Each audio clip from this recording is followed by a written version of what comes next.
What's up, B Murph?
Good morning, B Murph, Chimney Stacks, Jenna.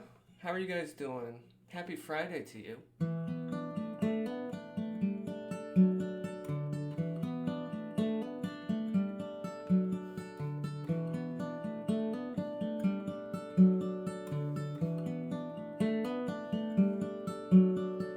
I can see a lot of life in you. I can see a lot of pride in you. And I think the dress looks nice on you. I can see a lot of life in you.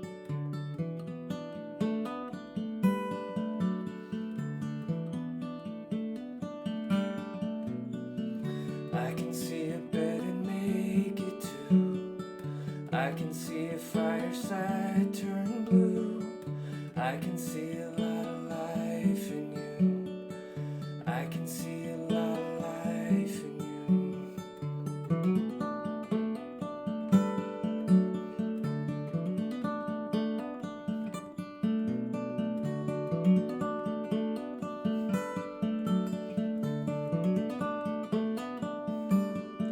When the world looks back, when the face looks after that, I can see a lot of life in you.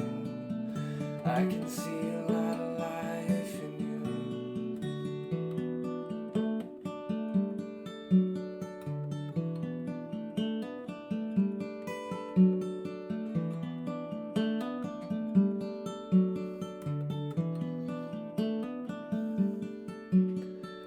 I can see a lot of life in you.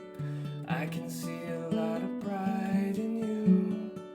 And I think the dress looks nice on you, yeah. I can see a lot of life in you. I can see a lot of life in you. I can see a lot of life in you. I can see a lot of life in you.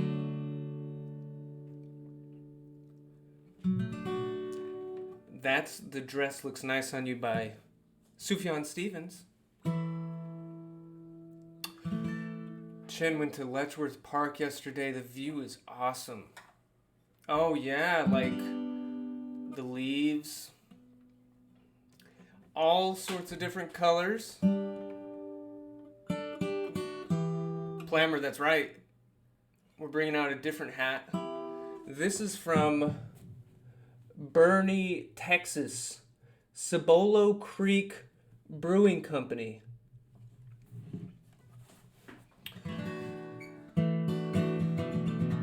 Good morning, Hank. Good morning, Cross. Foreign Wanderer says the man's a professor, singer, motivational speaker, PogChamp. Hey, thanks.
like playing guitar.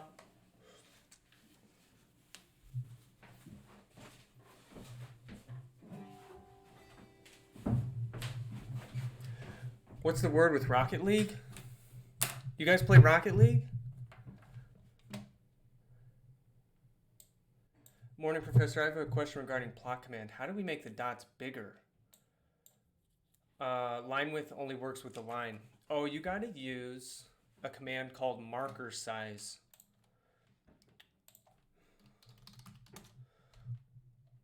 Marker size. It's like line width, but it's for the dots. I'm finding some music.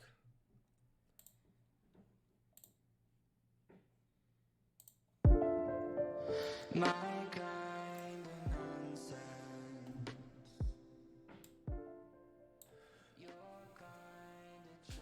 Hey, you're welcome.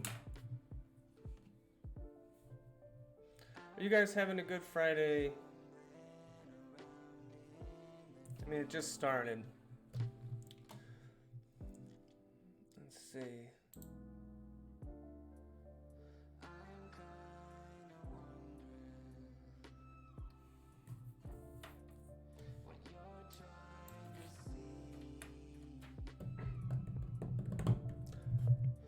Are the 4 graphs the only thing we need to show for the homework?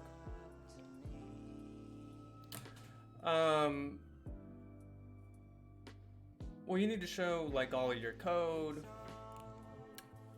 I would say when you submit homework in general, your goal, think about this, like your goal is to convince the grader that you know what you're doing.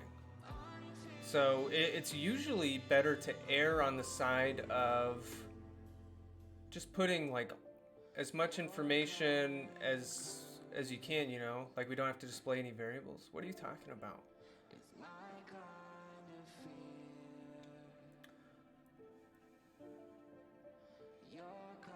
I mean, there's like the homework's not asking for I mean, the deliverable is the graphs, right? If that's what you're asking. But what I'm trying to say is it's always best to be clear. Don't skip any steps.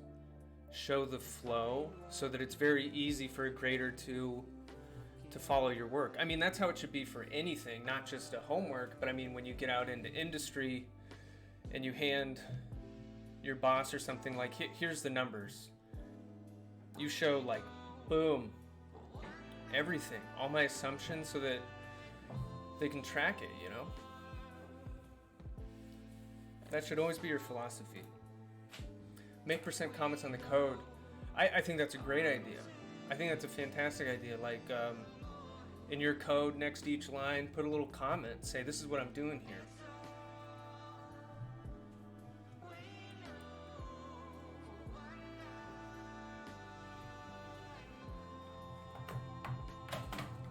Okay.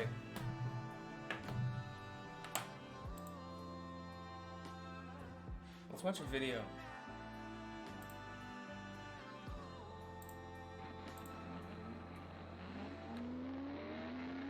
This is a Formula SAE car. And it looks so fun. Oh wait, I need to move where my head is because there's like data in the top right that I want you to see. Okay, you see... Oh, unfortunately this is cutting out like the miles per hour. But what I want you to see is this has the lateral acceleration in G's. And you'll see in the corner that number spikes up.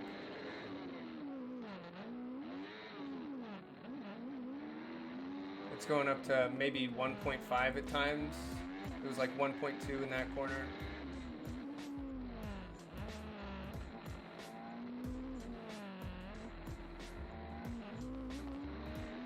And into each corner, they're slowing down significantly. Oh, you can see the longitudinal acceleration.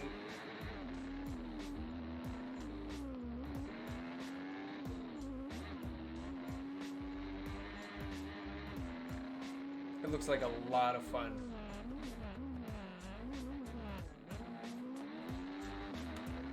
So the problem we're looking at is we're trying to calculate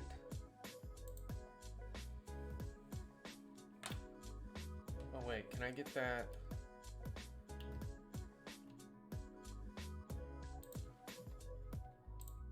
I want to see if I can get that talk to text thing. Now I want to go autocross and test my G's. You know, I think you can get an app on your phone. Does anybody know a good app? Or actually, John Robinson mentioned there was some app. It wasn't free from what I can remember.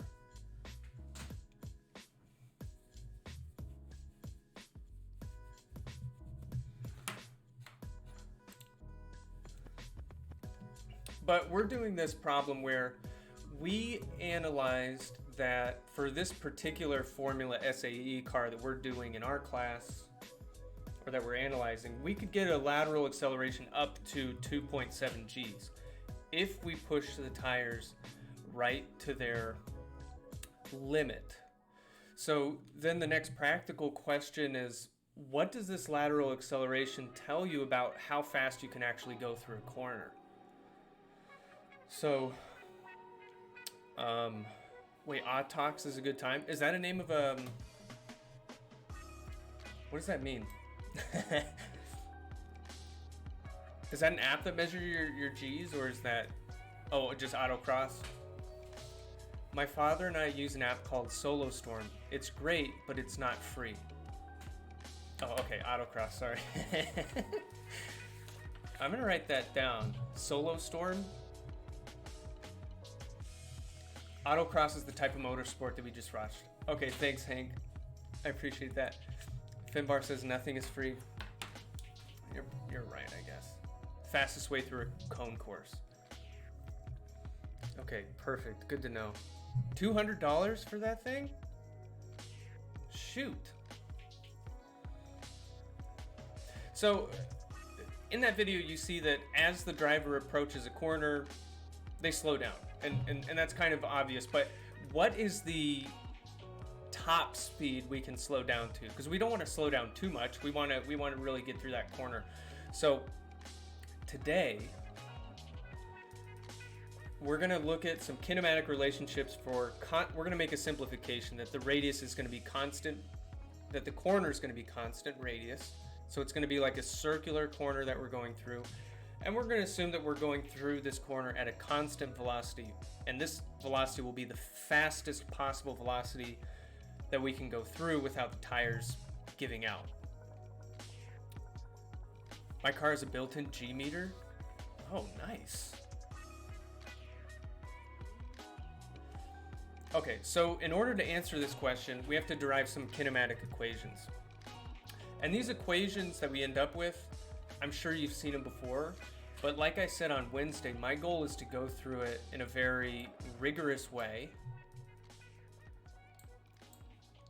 because as the problems get more complicated, you're going to have to use these methods anyways. Or in this class, we're more going to just derive these once and use the relationships, but I still want to show you this. So, okay, I showed you this figure last time. We're saying, okay, I got my Formula SAE car and it's going through a right corner in this case. And let's assume that the car is staying on this constant radius, which is, it's a distance r. And so for the problem we're going to solve, we're going to say it's 25 meters. So imagine that, like 75 feet or something.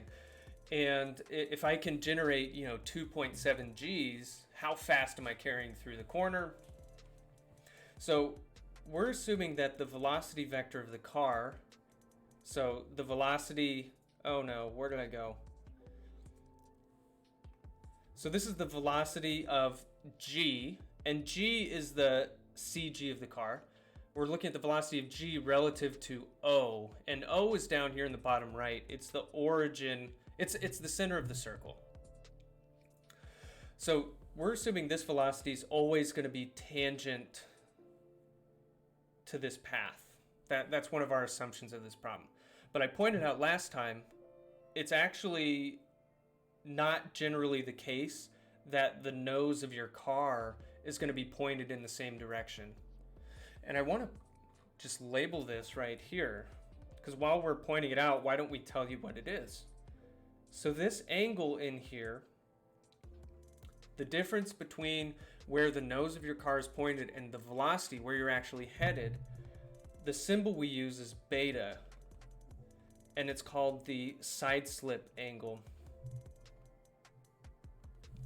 And so if you're ever drifting around a corner, you're obviously developing a side slip angle. Have you been watching The Doc lately? From time to time, I tune into Dr. D, who is now on YouTube. He cracks me up. Okay, so we got that side slip angle. So we're gonna be analyzing this, and I have all of these reference frames here. We're gonna explain what they mean. I know there's a lot of arrows flying around, but we're gonna try to break it down. Okay, so we're assuming that the car is traveling in circular motion with a constant velocity.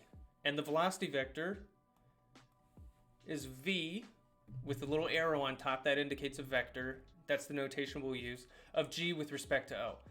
And we're assuming that it's constant and it's constrained to be tangent to the circular path. So this is where our first coordinate system is going to come in, because, so I'll just write it first and then I'll explain it. Let's say that v, like capital V, like V for vendetta, is the magnitude of our velocity, which is constant, and it's pointed in the e theta direction. And we'll go down to the figure in a second, but you'll see that e theta is defined so that it's always tangent to the circular path, and that's kind of the point of that coordinate system. Okay, so v is the magnitude of the velocity. And so we're going to be, our goal is to kind of solve for what this maximum cornering velocity can be. And then this is, it's a vector, it's a unit vector. It's a direction tangent to circular path, let's say.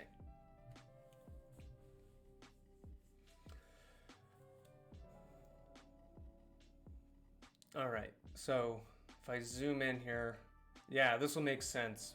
You see e theta here, down in the bottom left. It's always, it's a vector that's always moving, and it's always going to be pointed tangent to the path. So let's break down these reference frames here, because you're going to see three of them in this figure. You have the inertial frame in blue, you have the polar frame in green, and you have the good old body frame in purple. These will all be important.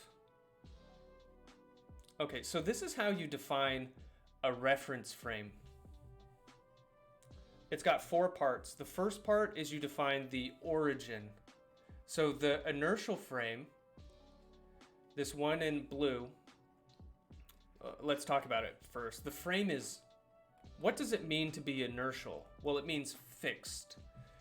It means it's stuck there. It never changes. It's like our anchor to reality. So where is it fixed? Well, for one, the origin says, where are these, where is it located? Okay, so I'm putting it, in this case, at the center of the corner, the center of this circular path. So you can see it there. So that's where it's located. And then the next three parts, you define the basis vectors. So I defined fx going that way, fy going this way, and then fz is going down into the pavement. So whenever you draw a vector that's going into the page, you put a little x. And that's like you're looking at like a dart from the rear. That's how you can tell. Like, if you drew like an arrow, you know, it's got, so we're looking at the back of the arrow. I don't know, that's how I remember it. Okay, so we got the inertial frame. We have this polar frame. So let's talk about that. We're also going to have the polar frame. Its origin is going to be coincident with the center of the circle. So it's also at O. You can see that here. But it has some different basis vectors. It has ER, E theta, and then EZ. Now, we'll talk about ER and E theta, but the easy one first is EZ and FZ are the same. They're both pointing down, straight down into the pavement.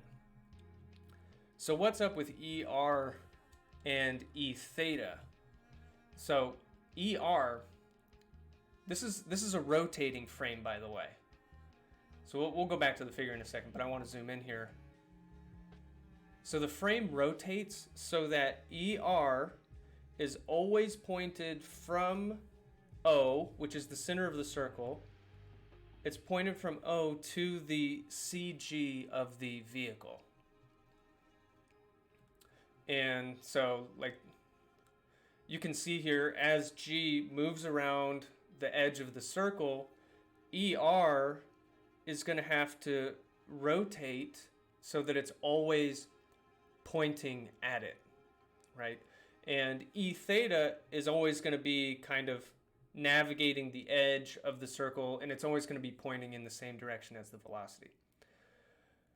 So, but in order for ER to rotate, it has to have an angular velocity, and that's what we're going to talk about next. This polar frame has an angular velocity relative to the inertial frame because it's always rotating with respect to it. So the rate at which it rotates relative to the inertial frame is given by the angular velocity vector. So this notation says angular velocity, this is what it means, of frame E with respect to frame F.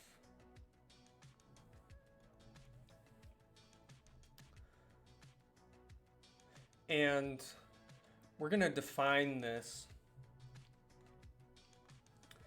We're going to say that omega is the magnitude of this angular velocity.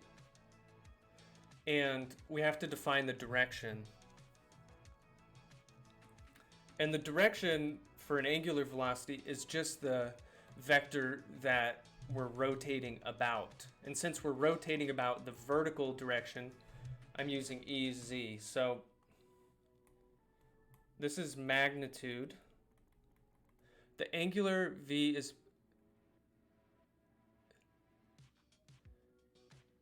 Chen, you have to be careful with that. The angular V is the same as the car's angular velocity. No. It's slightly different, and I'll explain. So this is magnitude of the angular velocity of frame E with respect to frame F. And this is the axis we rotate counterclockwise about.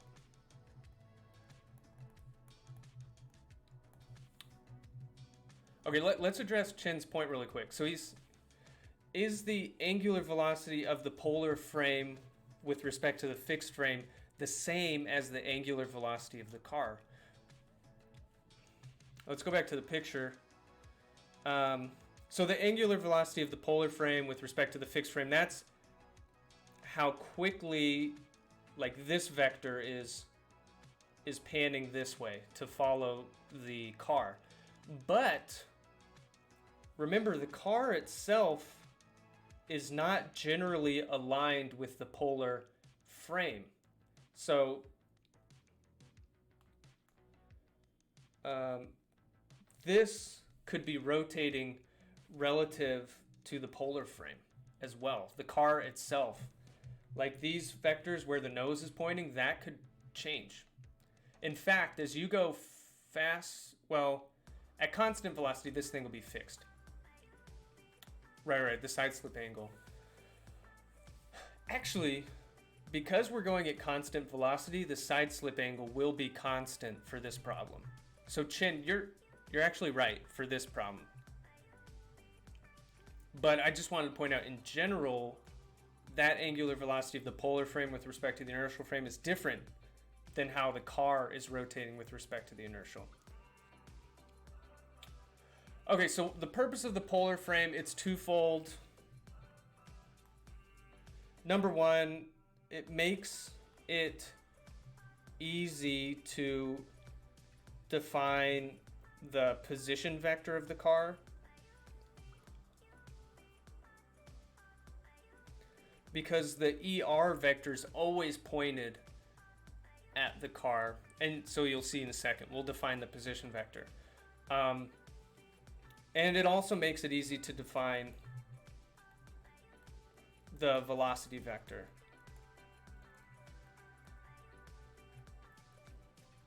And that's often why in dynamics we make up frames in the first place. It's to make it easier to define some of these vectors. All right, so it wouldn't be complete if we didn't talk about the body frame really quick. So the body frame, number one, it's fixed to the body, and the origin of the coordinate system is at the center of gravity of the car. So this is different from the other two frames in that the origin of this frame is actually moving around. So, and then we have these directions. BX goes right out the nose, BY goes to the driver's right, and BZ goes into the pavement. Okay, so we're going to go through this kinematic analysis here, and you're going to see a lot of subscripts and superscripts, and that's because this is a very rigorous way of doing it. But the result that's going to come out of this is pretty simple. So the position vector of the car, we're going to use the polar frame. So this is the distance between G and O.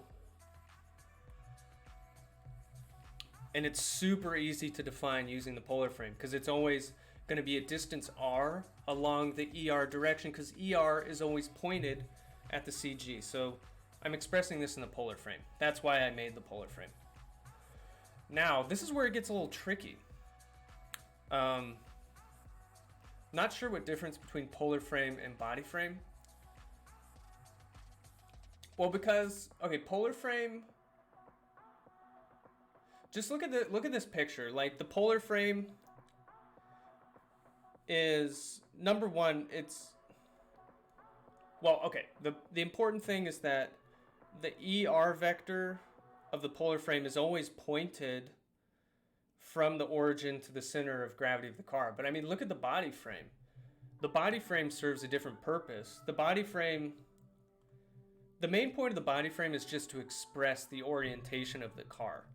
So BX is pointed out the nose, BY is pointing to the right. And if I just like move these ER and E theta vectors like over to the CG or something, like if I were to superimpose them here, you see that they're pointed in totally different directions. So they're certainly different.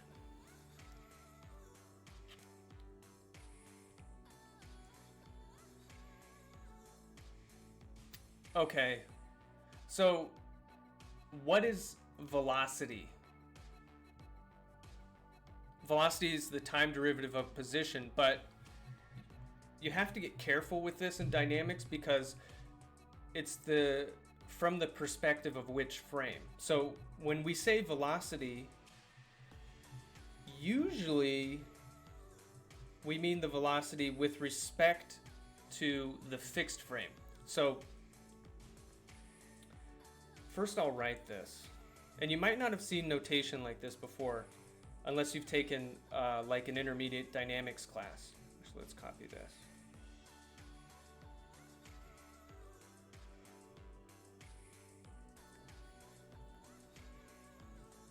Okay, so all this is saying is that velocity is the time derivative of position. But notice this, like pre-superscript. What this means is time derivative is taken with respect to the fixed frame.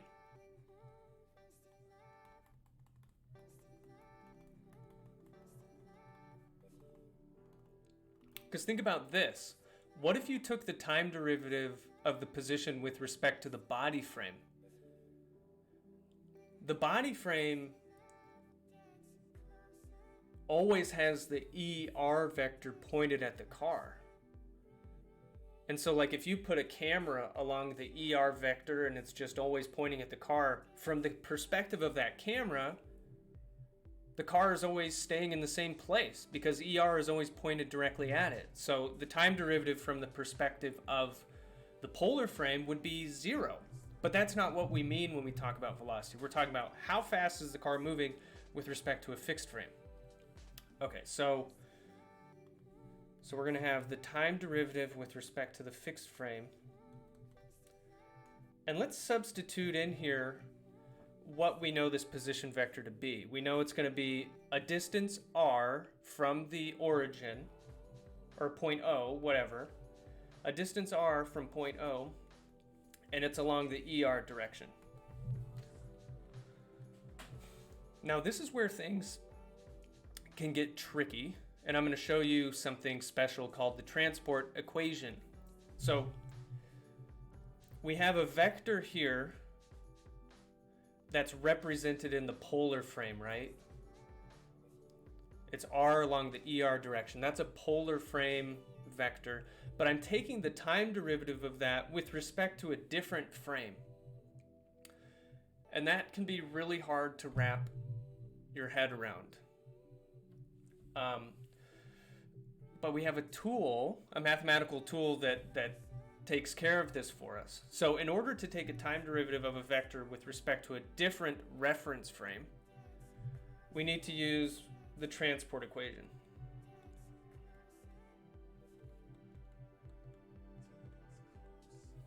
That's the whole role of the transport equation. So this is what the transport equation does. It says, okay, you have this vector, it's in the polar frame, but you're differentiating it with respect to the F frame. This is how you do it. Let's just write it out. First, take the time derivative of that vector with respect to the polar frame, which we called the polar frame the E frame. Okay, so it's saying you're taking it with respect to the F frame. We'll first do this. And then, this is the interesting part, take the angular velocity of the E frame with respect to the fixed frame, and take the vector cross product of that with the vector itself. So, and that's it. If you take the time derivative of a vector with respect to a different frame, you have to account for the angular velocity between those two reference frames. So fortunately, we know what this vector is. So, okay, first I want to show you this. I mean, I mentioned that if you take the derivative of the position with respect to the E frame, it makes sense that it would be 0. Because with respect to the E frame, this never changes. But let's show this with the product rule. So, what you do, first you take the time derivative of R, and then let's put, to make that clear, you multiply that by ER. Do you have good video so that we could visualize these frames? There probably are. I haven't made a video myself. That would be a good idea. Like you could have a video of a car moving around a track and you could see where all of these different frames are pointing. I would love that. Maybe one of you could make that. Okay, but this is the product rule, right? If you have the derivative of two things multiplied together, you take the derivative of the one, leave the other fixed, and then you leave this one fixed and take the derivative of the other thing.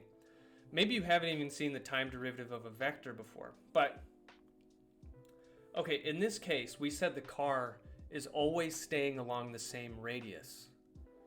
And if r is the distance from the origin to the CG, this is remaining constant. So this is going to be 0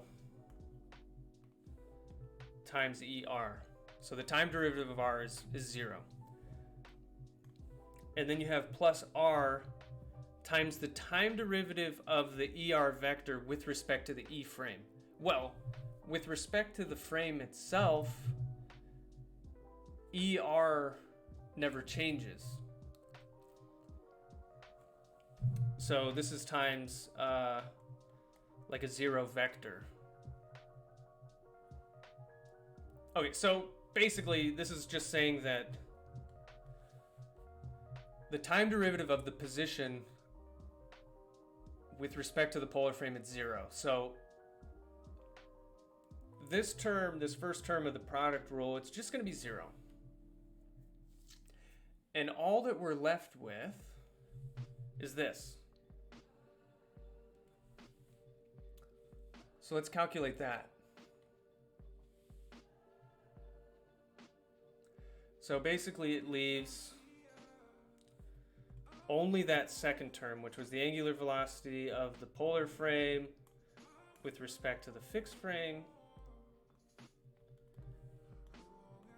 The cross product of that with the position vector. So the angular velocity, we define that to be some constant omega,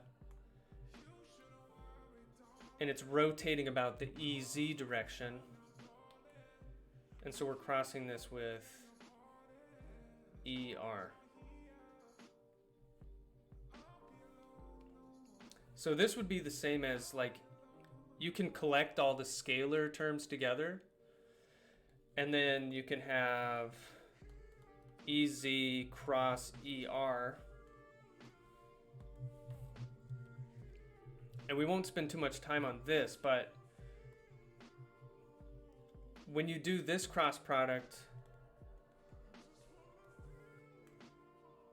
this is going to give you, oh, whoops. I shouldn't have done a subscript R. This is going to be omega times R in the E theta direction. So we're going to need this result in a little bit because we're going to the acceleration next. So, okay, we'll summarize. Velocity. Let's not lose track of what we're doing here. Velocity is the time derivative of position, but you have to be careful. It's the time derivative with respect to which frame? Well, velocity, we always talk about it with respect to a fixed frame. So that's what that F means. And we calculated this to be omega R in the E theta direction. And we just did that by taking time derivatives. But remember, we defined the velocity to just be a constant in the first place. So this constant velocity V is equal to omega times R. That'll become important later on.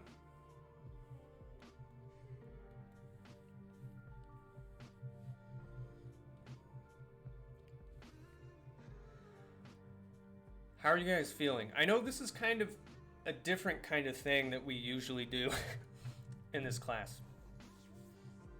So you're not going to have to be able to reproduce all of these kinds of arguments. The point of me showing you this is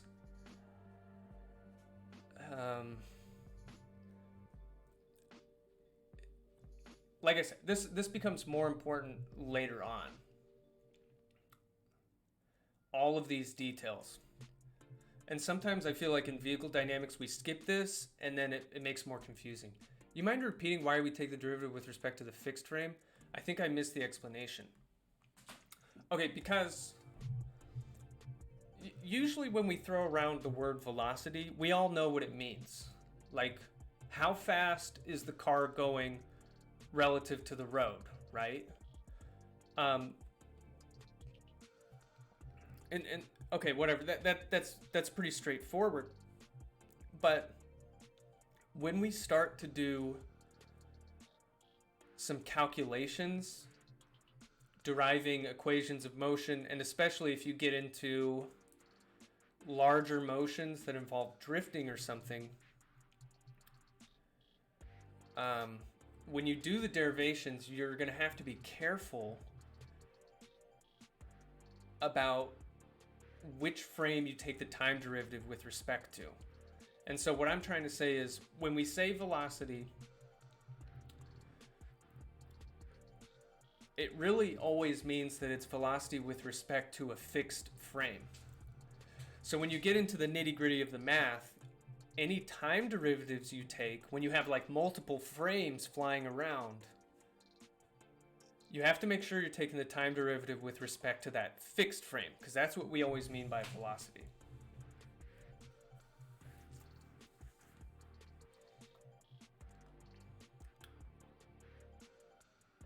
Okay. Here, we're gonna get to the juicy result soon. Okay, this is boiling towards something practical. Will we discuss how transportation came out? It's so... Oh, the transport equation? It's... Oh, like where did that come from? Like why is the transport equation what it is? We could talk about that in office hours. But in this lecture, I just more want to tell you it's what you got to use. Search it on YouTube. Yeah, it is very interesting. Okay, so acceleration, just like velocity, acceleration, we know it's the time derivative of velocity, but it's the time derivative with respect to a fixed point of reference. So you got to be specific here. So velocity of g with respect to O.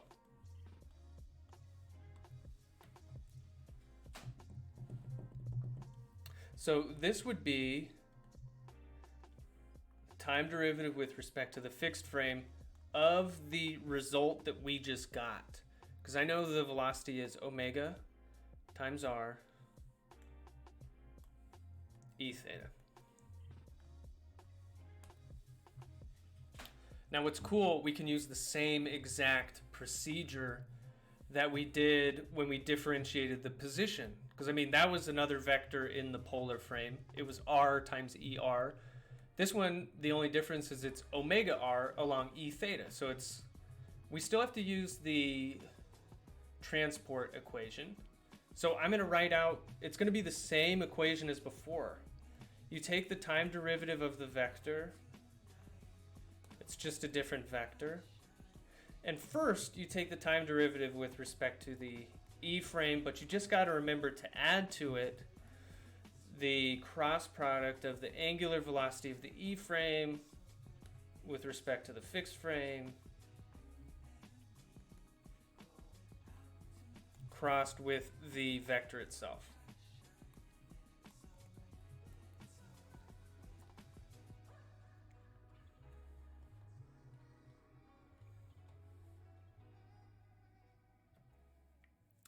And if you were to take the product rule of this first one, you're going to find out that this term is also 0. But like all this is saying is that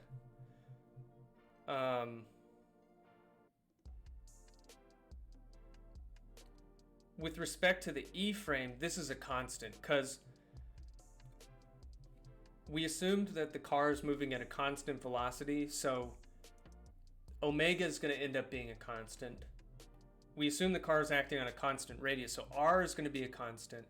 And with respect to the E frame, it's one of its vectors is always constant as well. So this is going to go to 0. And once again, we're just left with this term. So we're going to have the acceleration is the omega, which, it's along the EZ direction. And we cross product this with omega r along E theta. So just like we did before, we can take all these scalar terms and pull them to one side. So I have omega times r. So that's just omega squared r. But then you have EZ cross E theta. And just take my word for it here. When you cross these two together, what it makes is minus ER. So that's just a definition of cross products. So you're going to get minus omega squared r along the ER direction.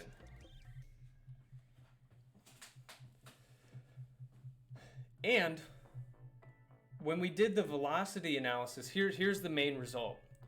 We saw that v, the magnitude of velocity, was equal to omega times r.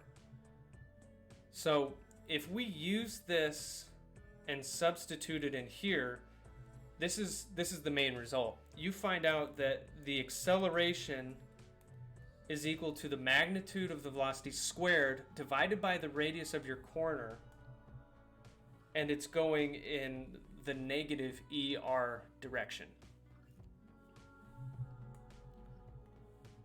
And this is like a beautiful formula for racing.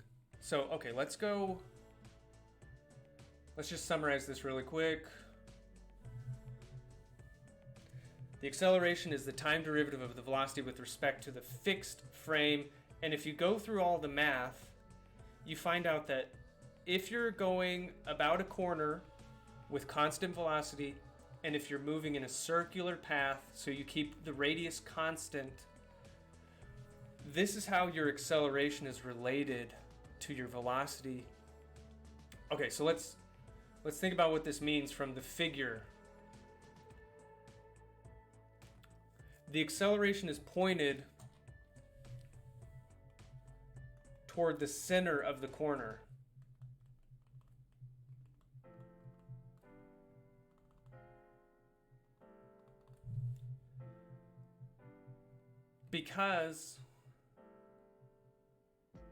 So it's pointed towards the center of the corner because the acceleration is minus v squared over r ER. So where is ER pointed? It's always going from the center of the circle towards the CG, but the acceleration is pointed in the minus ER direction.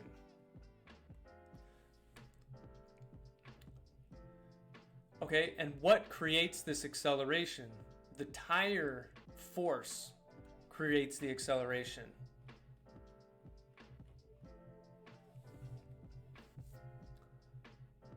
Okay, we're gonna run over time, just like maybe 5 minutes. But this is the result. By Newton's second law, I know that the mass times this acceleration, which is pointed to the center of the circle, that has to be equal to the vector sum of the forces acting on this. So to stay in the circle, I need this acceleration. What's going to create that acceleration? The tire force. So the force required is going to be the mass times that acceleration. So it's minus m v squared over r. This is what my tire's got to give me.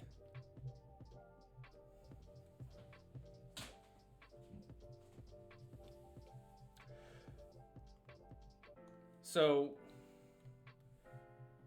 you see this V squared term? This means tire force increases a lot. It's proportional to the square of the velocity. Increases a lot with cornering velocity. Meaning if you take a turn at 20 miles per hour, it's going to be way different if you take it at 25 miles per hour. It's going to require a lot more tire force. So you probably feel this. You might take a turn in your neighborhood and it's like, geez, I only took that at like 10 miles per hour, but you feel yourself really shifting. And that's because it takes a lot of force to hold you in a corner. Tire force, because you're dividing by the radius of the circle, increases if the radius decreases. So this is why when you take a tight corner, you have to take it even slower. So these are things you already know from driving. You feel it in the car, but this is mathematically what's going on. Okay, so because we're out of time, we're just gonna skip to this. We're gonna skip to this result. So here's where this was our whole goal. So what's the maximum speed that the Formula SAE car can take a 25 meter radius circular corner? So last time we did an analysis of the tires, and we know that we can probably get up to like 5,600 newtons if I can get the slip angle of every tire to around like 7 degrees or something. So I know that the magnitude of my tire force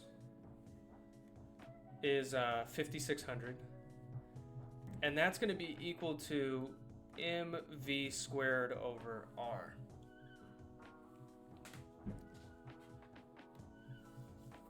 So if I solve for the velocity that I can take this corner with, well, I just rearrange these terms here, right? So the velocity would be the square root of the corner radius, so r, 25 meters, times 5,600 newtons, and then I divide that by the mass, which from before we said it was 215 kilograms.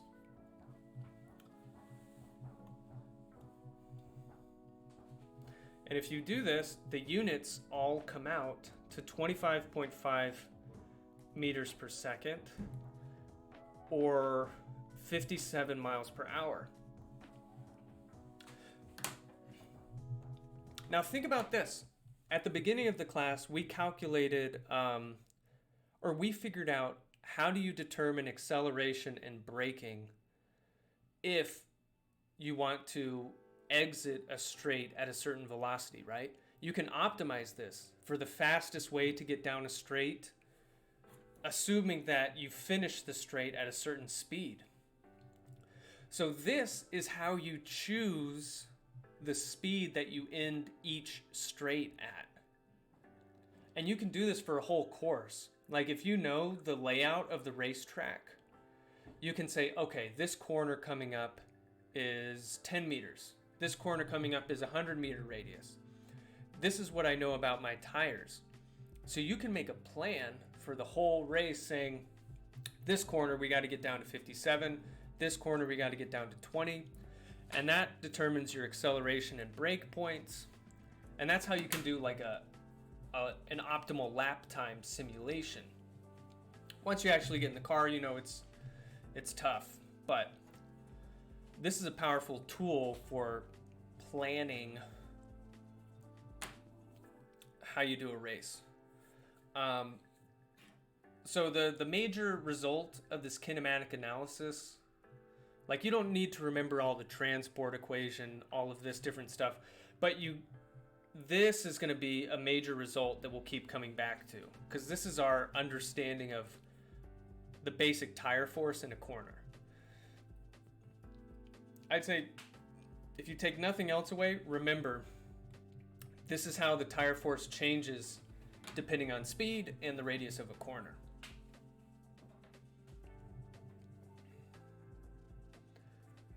And that's it for today, my friends.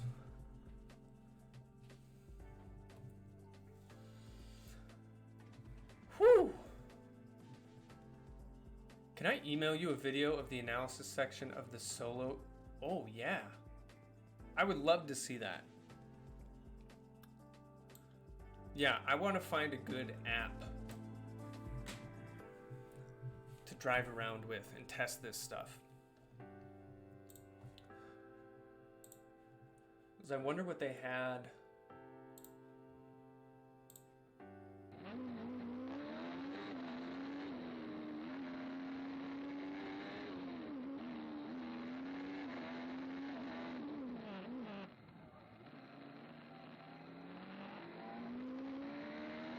Oh, you know what? Oh, wait.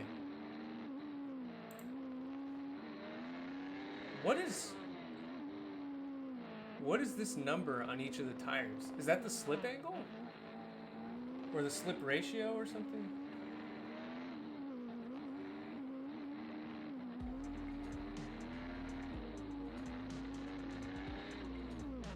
No. Because the number goes up to like 300 sometimes.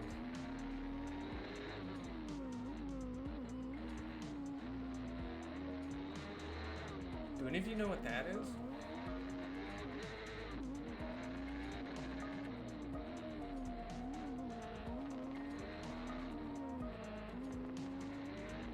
Braking goes red when the... Oh! Okay.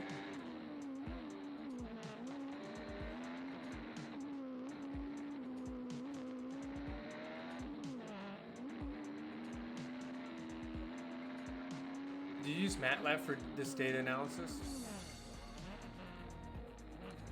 Oh, this right here? I didn't do this data analysis. Tangential acceleration is not occurring when we take a corner. No, not if you do the corner at constant velocity. But remember, that formula is based on those assumptions. That it's a constant radius corner and taking it at constant velocity. So that's not a representation. I mean, it's an ideal situation.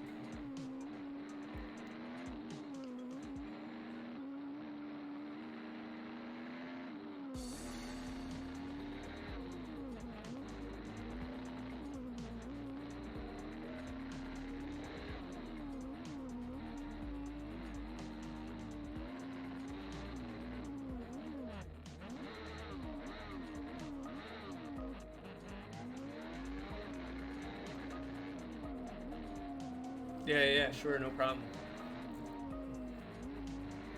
I'm not convinced that that number's the braking temperature or something like that.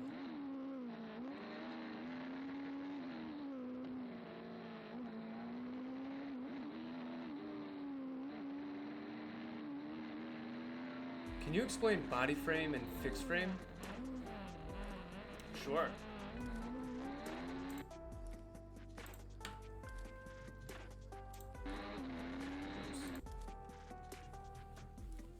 Do these cars have regenerative braking? Wait, I'm not sure if that's an electric car.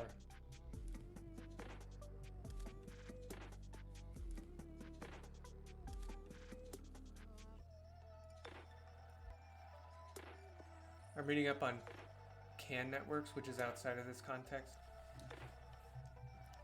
Interesting. Okay, Lewis, the body frame,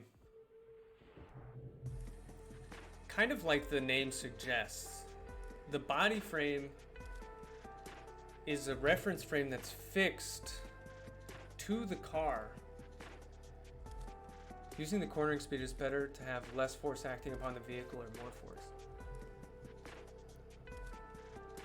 You always want to have the maximum force acting on the vehicle in straights and corners, because Maximum force suggests maximum acceleration.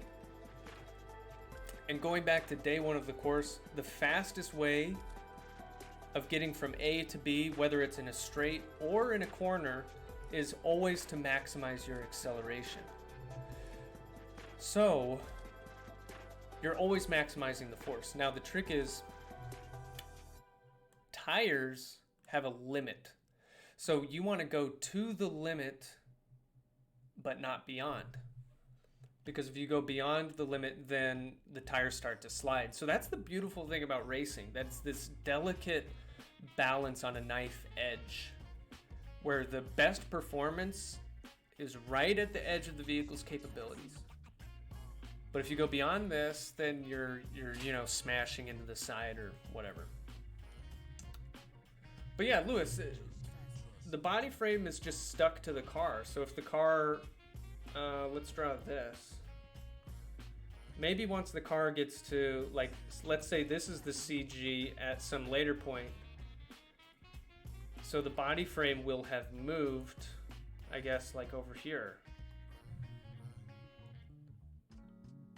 So it's always moving with the car. The fixed frame, just like the name suggests, it just sits right here at the center of the circle the whole time.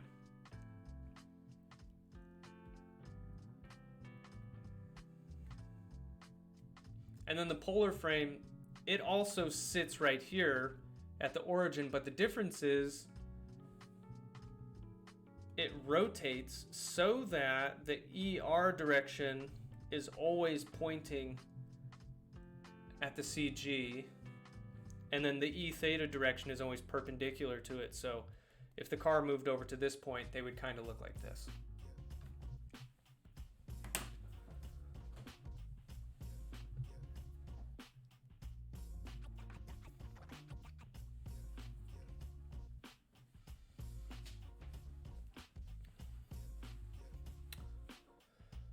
I know, there's a lot of reference frames flying around.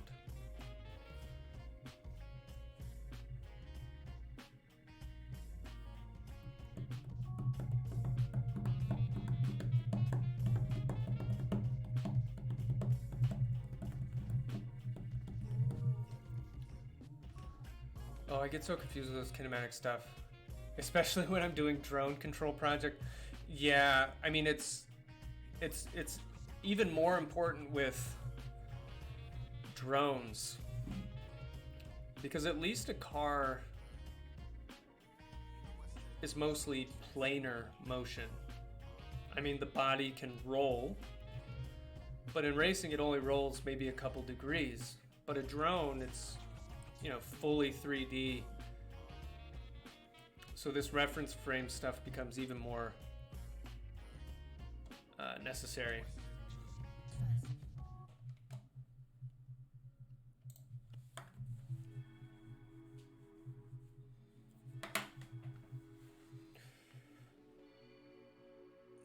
Throwback to that one drone video.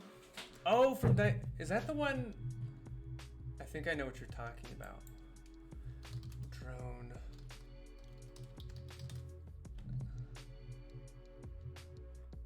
Oh, yeah.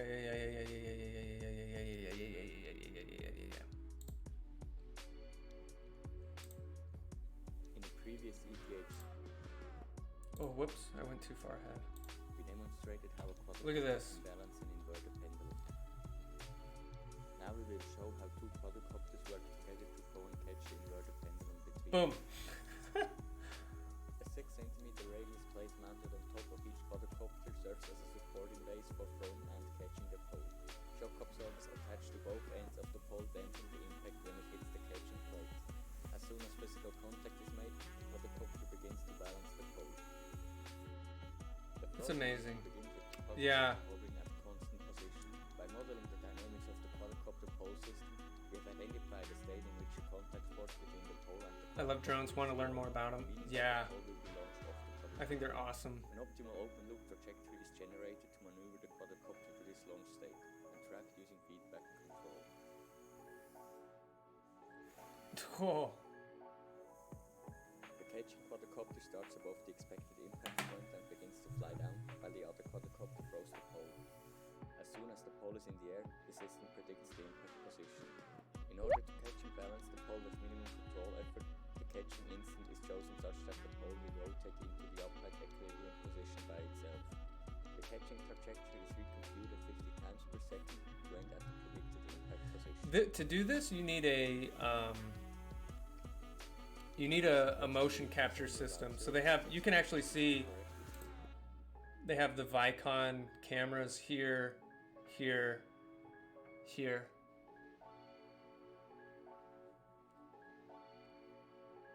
Position and catch the pole. We apply learning algorithms to the Or wait, there's more. There's cameras all over the place.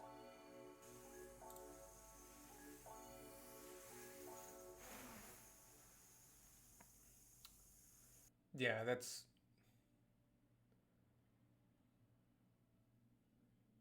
is like the epitome of control systems. Yeah, it's super fascinating. Super cool stuff.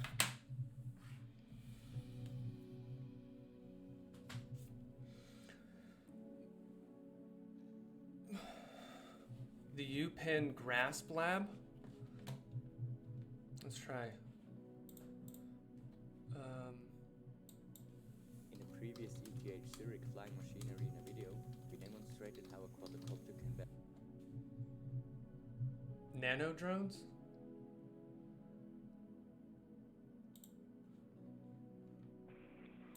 Oh no, what are they gonna do? They'll just do nothing until they get a command to tell them to take off or fly around, something like that. What are they gonna do? I'm going to go over to my computer and start the program. It's just simple commands to be able to tell them what to do. So my computer's connected to... I didn't hear. Do they plan how the pole leaves the drone so they can know a ballpark, or do they completely react to how it falls? They do both.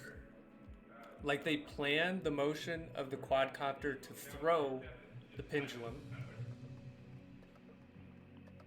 but they're also reacting to exactly how it moves.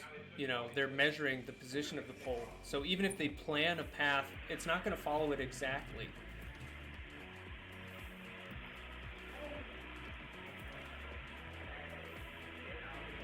Are they going to do a little dance? Oh, jeez.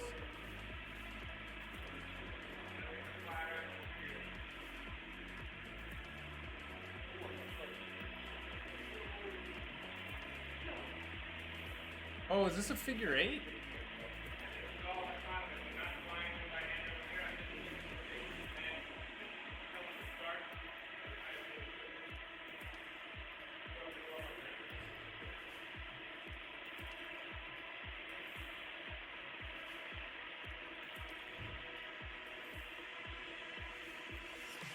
That's really cool. They're becoming self-aware. They're going to terminate their creator. I think this one they also used Vicon, right? Like a motion capture external. I thought I saw a camera like up there. Maybe not. Yeah, that's amazing. Okay, yeah, they use motion. Okay. It's crazy, like, because you can also do stuff like this with the drones somehow sensing each other, you know, because with the motion capture,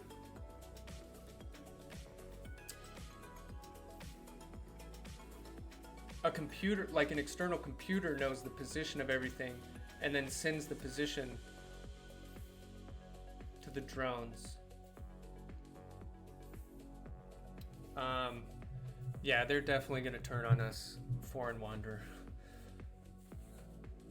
You should be worried. You should be concerned. Oh, man.